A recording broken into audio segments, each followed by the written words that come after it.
Physics Notes, Unit 3.1, Part B, Vectors, specifically adding and subtracting vectors. There are two basic methods of adding vectors. One is the graphical way, can be quicker, as I've mentioned here, but less accurate unless you're using a ruler and a protractor, which we will not need to do in this class. We'll just use the graphical method to make quick, good approximations for the summation or the subtraction of two vectors. And then I'll go into the analytical or the more precise mathematical component method of adding and subtracting vectors. So let's go back up to graphical. I'll do a couple examples of those first. And there's two basic ways to graphically add vectors. Keep in mind when we do it graphically, I'm going to do it on this screen here. Oopsie. I'm going to get rough results, especially since it's very difficult for me to draw on this screen since it's vertical, but that's not your problem. So it'll be good, it'll be fine. So I don't expect perfection when you do the graphical method. Drawing by hand, making as good a sketch as you can, be reasonable. So when you have two or more vectors, like in example number 1 here, these are the same vectors. Actually, there's one new vector here. I have vector C, which is 9 meters in the 180-degree direction. It's pointing directly to the left in the negative x direction. Anyway, I'll draw that out in a minute here, but I'm going to add 3 vectors. I'm going to add A plus B plus C. So I really can't use the parallelogram method, or it would be difficult to use the parallelogram method. I'll do that in part 2. But you have what's called the tail to head method. And you could do this with 4, 5, 6 vectors. Another thing to keep in mind about addition, you can do this in any order. You can do B plus C plus A plus C plus B, because addition of vectors is commutative. You can do it in any order. Can't switch the order for subtraction, but you can for addition. Anyway, we will get an approximate answer here. Let's see how this works. I need some space here. I'm going to start in the middle of the page for the most part. And let's kind of give me the, I'll start in the middle, do the best I can. So I have, and I try to draw that lightly. It's hard to draw lightly here, but if on your piece of paper, I would draw that lightly. But right now, vector A looks something like this, and I will do it in order A plus B plus C. So vector A, and the other thing to keep in mind is they all have to have the same units. You can't add them if they're not the same units. These are the same units. And we did draw these before, at least A and B. Vector A looks something like this, let's say. That's about 40 degrees. Let's say that's 18 units long. Now I've established a scale. 9 would be half as long as that. That'll be vector C. So vector C I should draw half as long, but it won't point in that direction. But what you do after, so that's vector A. I'll just label that. That's vector A. But now I want to add B. I'll just do it in order, A plus B plus C. So what you do is you go to that spot there where that vector end is, pointing at that dot right there. And that's where I now start to draw vector B. It's going to start there like that was the XY axis. I usually don't draw this all out, but I'll do it in this first case. So in my mind, I'm thinking this. I'm thinking, okay, now I have that, where that point right there is the origin, and I'm ignoring vector A. I'm just going to add vector B onto that. And vector B was 11 meters at 125 degrees. So it looked something like the following. I'm just going to tack it on there. So 125 degrees was 35 degrees to the left of that vertical there. So it was something like this. And it's going to be a little bit more than half as long. I'm just going to do the best I can here. That's probably too long. I'm going to erase a little bit of that. Or maybe I'll erase the whole thing. Oops. So it has to be about half as long. And it should be straight. Okay, well, that's about a half or a little bit longer than half as long as 18. So that's plus B. All right, that would be plus B. Now I get to that spot right there. So now I'm at that location right where that cursor is right now. And I think once again, I will do it this time. I think again of a coordinate system, and I'm going to draw vector C from that spot as if that's the 0, 0 spot. So I'm going to go now plus C. Now once again, C, vector C, is pointing towards the left. It's at 180 degrees. Let's see here. And let me get the right color. Sorry. All right, so vector C is going to look something like this. It's going to be, now it should be a little bit shorter than B. I'll erase that. Once again, I'm trying to get too fine here. But vector C is going to point to the left. That's plus C. All right, so I have A plus B plus C. Head to tail method, or tail to head, however you want to call that. But here's where it gets tricky. The final answer is called the resultant.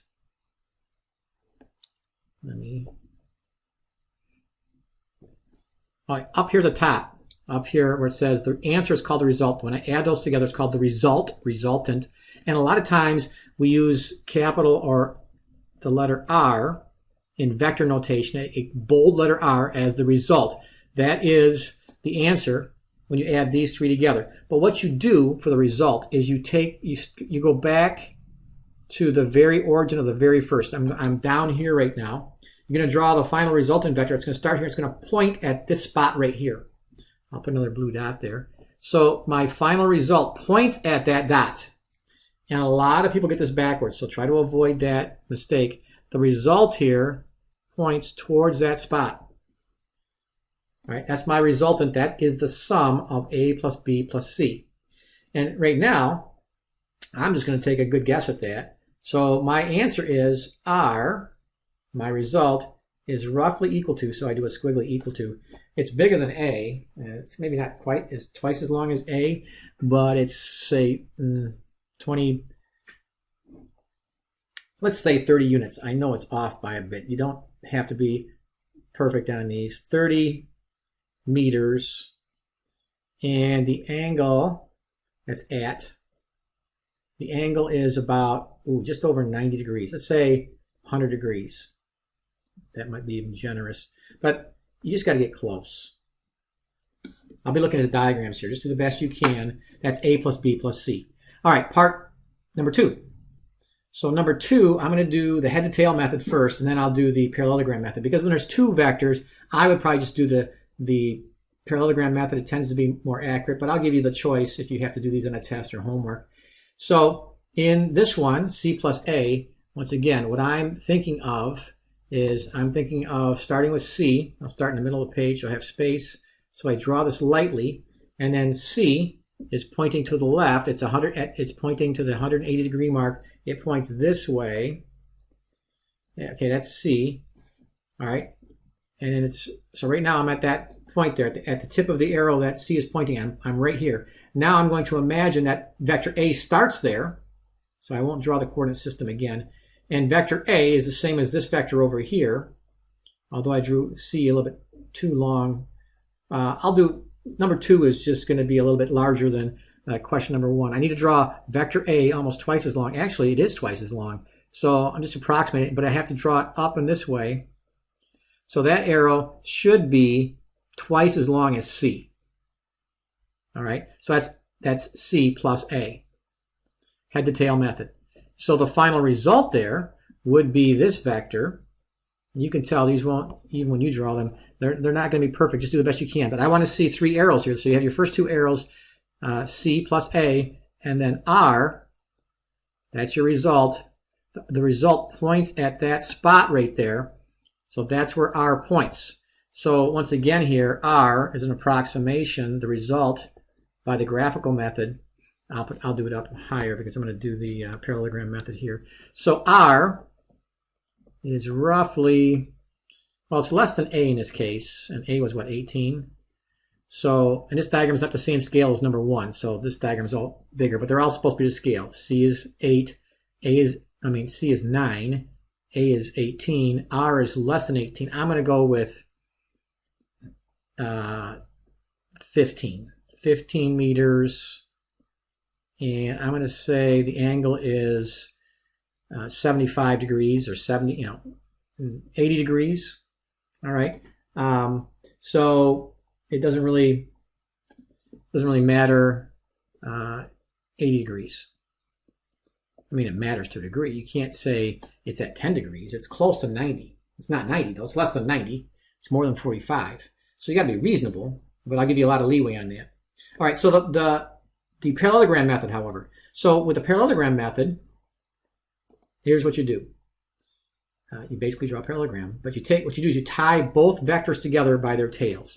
So I take vector C. Vector C points this way.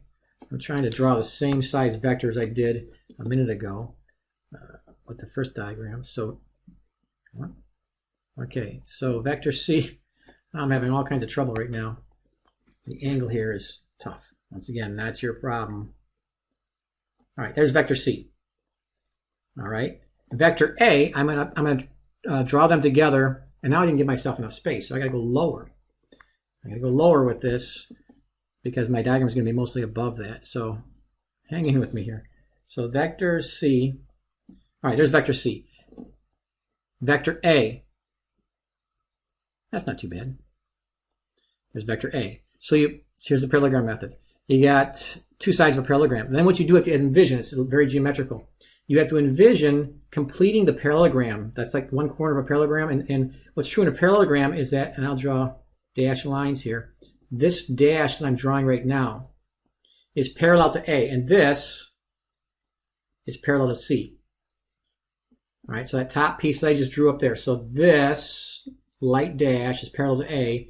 There's supposed to be an intersection right here. And then to the right, I guess I got a little extra there. I don't know if I can erase that little extra. All right, so the final answer here, and it's going to be, a little off. Once again, you're doing approximations here. So R, the result, so my result looks like it's about 15 meters, but it looks like it's pointing at 90 degrees. So that is my R. I would take that as my answer. In this case, I would say R is like at 90 degrees, almost straight up. But that's close to 80. And it's about the same length, about the 15 meters. So I would just, either way, you can say 15 meters at 90 degrees. I'll take either answer. Okay, that's the parallelogram method. Let me give you one more example. Actually, C minus B. And as you all hopefully remember, subtraction is just the opposite of addition. In other words, if I have C minus B, that's the same as C plus the opposite of B. And that's how we do vectors. It's C plus the opposite of B. So once again, I'm going to do head to tail, and then I'll do the parallelogram method for this. So head to tail first is I take C, vector C, and let me give myself some space. So we have vector C. There's vector C, and then that's C. So in my mind, I'm thinking, okay, I'm at this spot over here, and I want to add vector B. Well, vector B, if I were to add it, it would go in this direction. It's at the 100 and whatever it was, 125 degrees. That would be the direction of plus B. If I remember right, if I go up here, it's what, 125 degrees. That was roughly the 125 degrees. But what you need is minus B. So you do the opposite. So I'm going to line up. I'm just eyeballing it. I'm going to go opposite of B. And B is just a little bit longer than C. I might have overdone it a little bit there. Maybe not. But that's minus B. Because plus B would have been the other direction. So that's the head to tail. So I went from the original origin, this spot right here. Let me switch to blue. All right. So I'm going to start here, and I'm going to draw my result. Once again, the result always has to point at the last spot you end at. So my result here is this. That's my resultant. And my resultant there looks like it's about the same length as C. I don't know. So it's about 10. It's about 10 meters, let's say. A little bit longer than C, because C is what, 9 meters? Oh, I'm forgetting. Yeah, C is 9 meters. Let's say 10 meters. So R is roughly, and I can just put it right here, roughly equal to 10 meters at, okay, negative 90 would be straight down. So that's like negative 100 degrees, or negative 110. Negative 100 degrees. It's a little bit more than straight down. So 90 would not be a good approximation there.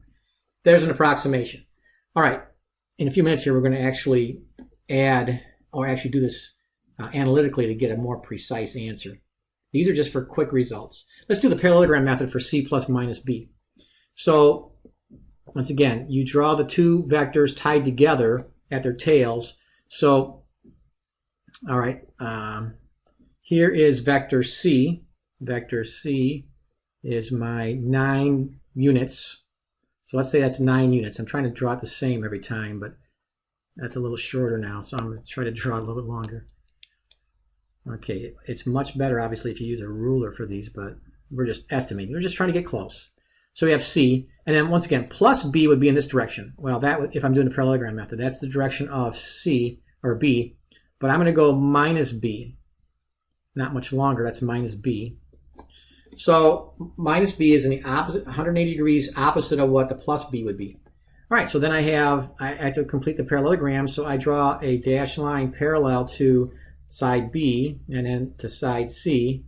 That's not too bad, okay? And if I draw my resultant now, it's going to look something like, well, a lot like the one I just did a minute ago. Yeah, hopefully it does. It's going to give me the same answer. That's my resultant. So that's still about 10 meters at about negative 100 degrees. It should give me the same answer no matter which way I do it. So I recommend if you're doing the two vectors, you do the parallelogram method by the graphical method. And if you have graph paper and a ruler and a protractor, even better. But that's not the way we'll normally do it. We'll usually do it by the more precise way, and that is analytical, or by components. Okay, so these are the same vectors from before. And we did this all the way back in part A of these notes. We found the components, using sines and cosines. So you can look back at part 1 of these notes, part A of these notes. And the x component of A was 13.8. The y component was 11.6. And you can go back and look at all these vectors at the top of your notes. And hopefully I wrote the numbers all down correctly. I believe I have. I'm just double checking. I believe those are all the correct components. Part C I'm actually doing new because part C we didn't do before. But part C is a vector that points directly left. It doesn't point up or down, it just points directly left. So the x component is negative 9. It's pointing 9 units left, and it has no y component. It's not pointing up or down. So it doesn't form a triangle, so to speak. It's just it's on the x-axis. There's 4 vectors like that. There's the vector that points straight to the right, which would have a positive x value, no y value. There would be a vector that points straight up at 90 degrees, would have a positive y component, no x component. Then there would be a vector that points straight down on the negative y-axis. That'd be c sub y would be some negative number where x would have no component. So there are 4 components, 4 vectors that would have just a single component. They're so easy, and sometimes we get confused because we try to make it harder than it is, but you'll see as it goes along that makes life a little easier when we have vectors like that. Anyway, the idea here is this. If you're adding vectors, I don't care how many you have, but you have 3 here. What happens is, if you want to add those 3, the result is called R. And it turns out, and you could probably guess this, that the x component of the result is equal to the sum of the x components of the vectors you're adding. So that's b sub x plus c sub x. So the resulting vector here, if I add those 3 vectors, its x component will be a sub x, which is 13.8, plus negative 6.3. That's like subtraction then. Plus c sub x, which is negative 9.0. So r sub x, the x component of the resulting addition here, is, what was that, negative 15.3, negative 1.5? That's negative 1.5 meters. That's important. It's not my final answer. That's my x component of my final result of adding those 3 vectors. So now you can see that if I want to get the y component of my resultant, I take a sub x plus b sub x. No, not x. I'm doing y now. So I'm taking a sub y plus b sub y plus c sub y. And you gotta be organized here. The y component of my resultant here is, I look at the top there, 11.6. I'm not just pulling these out of thin air. I'm using the numbers that are at the top of the page here, which we calculated earlier in the previous notes. B sub y is 9.0 plus c sub y, which is 0. So my y component of my resultant is, what, 20.6 units? 20.6 meters. All right. those are my two components. Now, what you need to do here is put those two together to get your actual resultant vector. I'll draw it just for practice, or actually you do really want to draw these so you can get the proper angle. So here's the diagram. And the thing here is we have a really small x component and a very large y component. So the vector will look like the following. The x component's negative 1.5, so it's going to be really small. This won't be to scale. So that's 1.5. On a diagram, I just call that 1.5. The negative is because it's pointing left. And then the x component, or the y component, is in the positive direction. Okay, in the positive direction. It's supposed to be a positive arrow there pointing straight up. Come on. I'm in trouble. 1.5. All right, this is going to be, okay, good enough. 20.6, not the scale. That should be really long compared to the 1.5. Those are both meters. So if I draw a rectangle here, my diagram is a little too small. That's my problem, because I need to also figure out the angle. But my resultant, so that's the idea. My resultant, the final vector, will look like this, pointing towards that corner. So that's my resultant right there. That blue arrow is my resulting vector. I'll call it R. Now, here's the thing. If you take any two triangles there in that diagram, and like I did before, and I don't normally do this, but I'll do it in this case just so you can see it better, because my diagram is just too small. I'll take either diagram. I'll take this triangle right here. I'll highlight it. All right, so I have three arrows in my original diagram, but I have this green triangle where the upper right-hand corner is the, I'll just kind of draw it down here. So I'm going to just draw that triangle bigger, that green triangle I just drew. So the right angle is here. This is my resultant. These are all supposed to be straight. This is 20.6. Yeah, this is maybe helpful. And then this is 1.5. All right, so I need to figure out R. Well, you can figure out R by using the Pythagorean theorem. In other words, R squared equals 1.5 squared plus 20.6 squared. So if you go through all the math there, you add, use your calculator, you're going to get R equals, all right, I did this earlier, and I got, I believe, that R is, well, 2 sig figs here. I need to do 2 sig figs. 21 meters. 21 meters. It's real close to being the same as the x component because the y component is so small, it doesn't contribute a whole lot. The hypotenuse and that long leg are almost the same length. Now, I also need to get the direction. All right, so I'm going to go back down here to this diagram. So R is, okay, so this arrow right here, which is supposed to be a straight arrow, I'm highlighting it down here on the left. That's my vector. I want to get this angle right here. Let's call it theta. So I'm looking at this angle because for a vector, you want to have its magnitude, the 21, and the angle. So I'm looking at this angle right here in this corner, so to speak, of the triangle, and that one angle of the triangle. And usually you end up using tangent because the 20.6 is the adjacent leg to that angle that I've labeled right here. And the 1.5 is the opposite leg. I don't know the hypotenuse. Well, the hypotenuse is 21. I could use sine, cosine, or tangent. But if I take the tangent of theta, I'm looking for theta, so I'll have to use inverse, equals the opposite length, 1.5, over the adjacent length, 20.6. And then I use my inverse tangent function to figure out the angle. Once again, we practiced that before. Theta comes out to be 4.2 degrees. All right, well, that is 4.2 degrees from that positive y direction. So actually, I would let you just say the angle is 4.2 degrees and you could be done. But what I would do, I'm going to go back up here. I would say, and I'll explain this, this is 21 meters at 94 degrees. You could say, well, 94.2 would be too many sig figs, but let me explain. So here's my answer.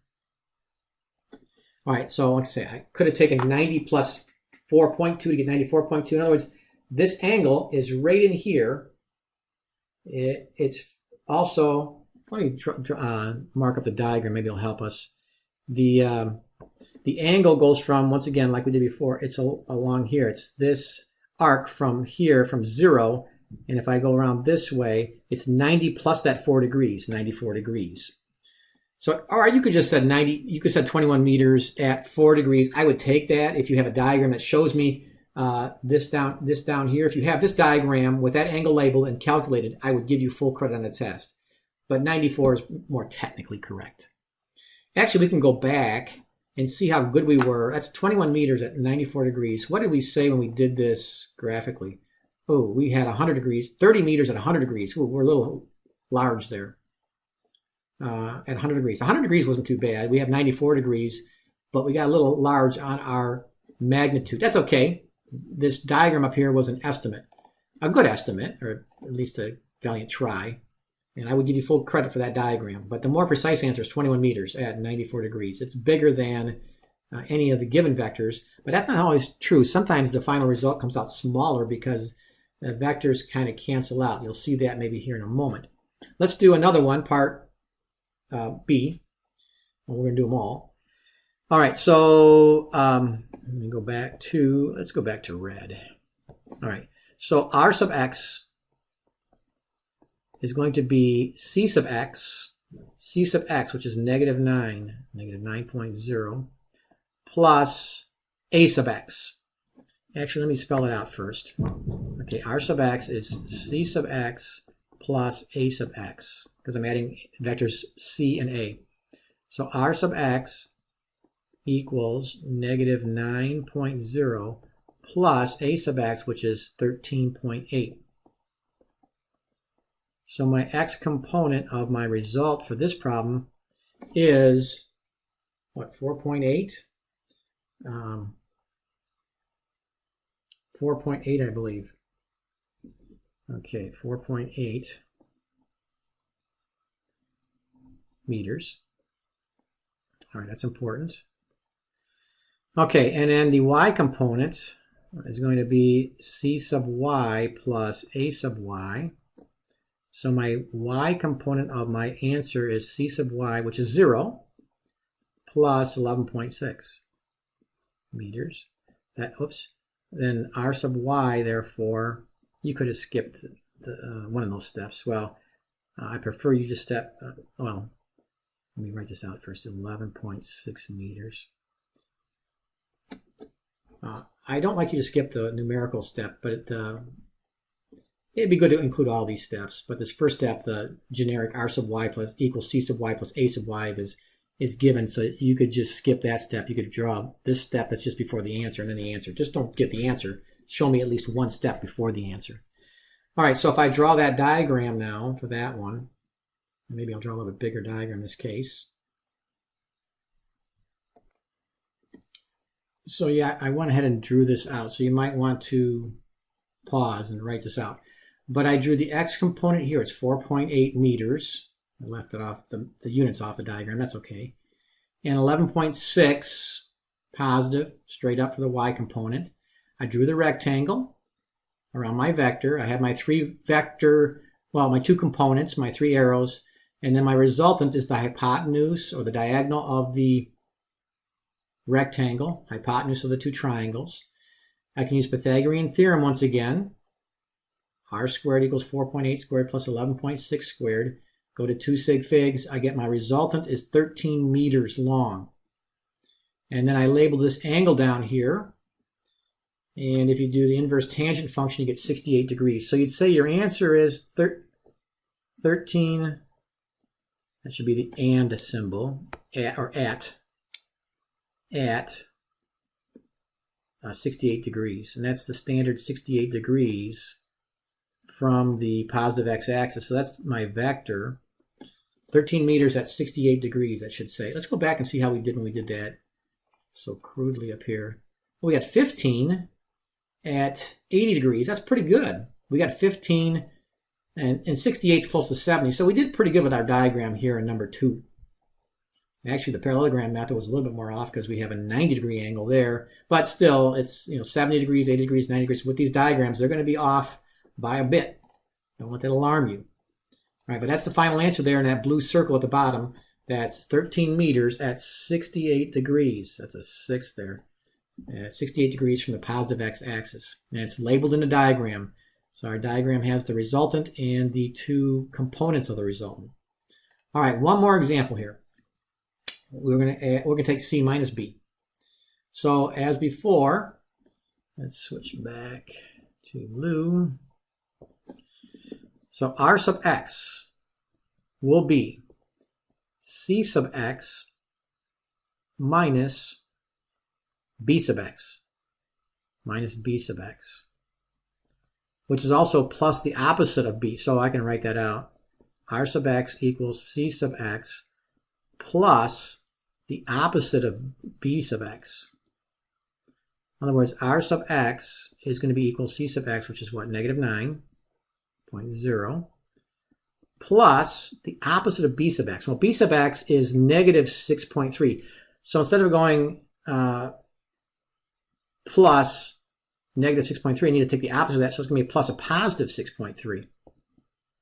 In other words, you're subtracting a negative. When you subtract a negative, you end up adding.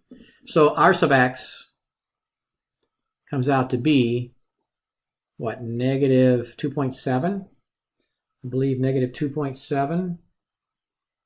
2.7 meters. All right, then R sub y, I'll circle that. R sub y is going to be equal to C sub y plus the opposite of B sub y. That's okay. So R sub y, C sub y is what, 0, plus the opposite of B sub y. Well, B sub y is 9, so the opposite of 9 is negative 9. So R sub y is going to be negative 9 meters. All right, so we'll draw those two components, the vector, and calculate the resultant with the angle. Let me draw that all out. Okay, so I wrote this all out. So I put the component on here. Once again, on the diagrams, don't put any negatives. The only place you want to use the negatives on these problems is when you're describing the components. Don't put any negatives in your calculations. Don't put any negatives on your diagrams. Just put the negatives when you label the components, like this blue circle up here, to delineate that the components here are pointing, the y component points down and the x component points to the left. That's the only place you put negatives as your directional signature in these problems. Otherwise, the arrows on the diagrams delineate the directions. But bottom line is, if you have 2.7 to the left and 9.0 down, your resultant looks something like this. Pythagorean theorem, or like I tell my students, Pythagorize this thing, and you get the result is 9.4 meters long. And then you take the tangent of that angle. You could find the other angle there, which would be the complement of that angle, but I use this angle that's labeled here. And tangent of that angle is 9 divided by 2.7. That angle is 73, and that would be good enough to get the full credit here. But then if you want to do it from the positive x-axis, according to the standard, all the way from the x-axis, you add the 180 on. So if you start over here and go all the way around, that's 180 plus the, whoopsie, I don't know why I did that. It's 180 plus the 73 degrees is 253 degrees. Okay, or you could say it's negative 107 degrees, would be the same answer. But there you go, combining vectors by the graphical method and by the analytic or component method. Be diligent, pay attention to the details, draw these diagrams, rely on your diagrams, draw a nice diagram with 3 arrows when you do the component part like we just did here. And if you have 2 vectors, you want to add them, I would suggest doing the parallelogram method. All right, we'll practice those in class. I just remembered I want to say one more thing. Compare this to when we did it graphically. We did pretty good because this is 9 meters at 253 degrees, or which would be negative 107.